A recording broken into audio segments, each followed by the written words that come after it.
here is Colonel Doug McGregor, a former senior advisor to the Secretary of Defense. Thank you for joining us. Why do you think Putin is doing this? What is his end game? Well, Vladimir Putin is carrying through on something that he's been warning us about, at least for the last 15 years, which is that he will not tolerate U.S. forces or their missiles on his borders, much as we would not tolerate Russian troops and missiles in Cuba.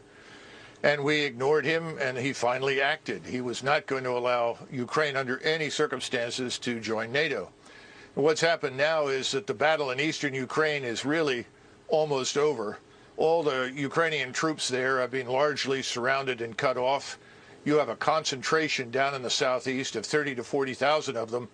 And if they don't surrender within the next 24 hours, I suspect that the Russians will ultimately annihilate them. That's why Zelensky is meeting with Putin's representatives right now. The game is over.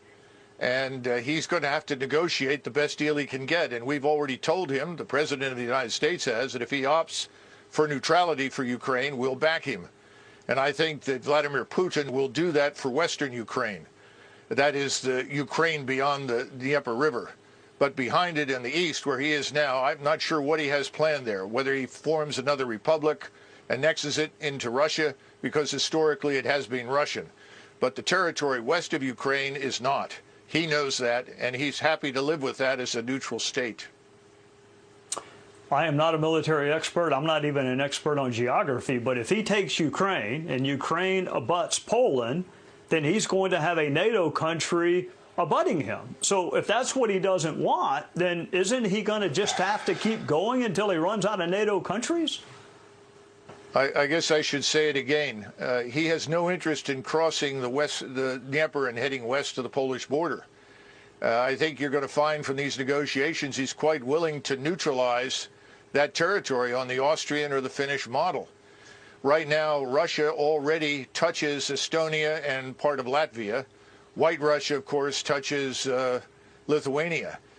He's not interested in going to war with us, and he has an army that's too small for that purpose. And he knows it. His economy is smaller than that of South Korea's. So this is not something that he's looking for. We are imputing to him things that he does not want to do in our usual effort to demonize him and his country. We need to remember that Ukraine is fourth from the bottom of 158 countries in the world as corrupt. Russia is perhaps 3 or 4 places above them.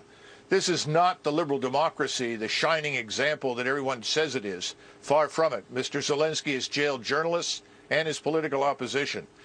I think we need to stay out of it. The American people think we should stay out of it. The Europeans think we should stay out of it. And we should stop shipping weapons and encouraging Ukrainians to die in what is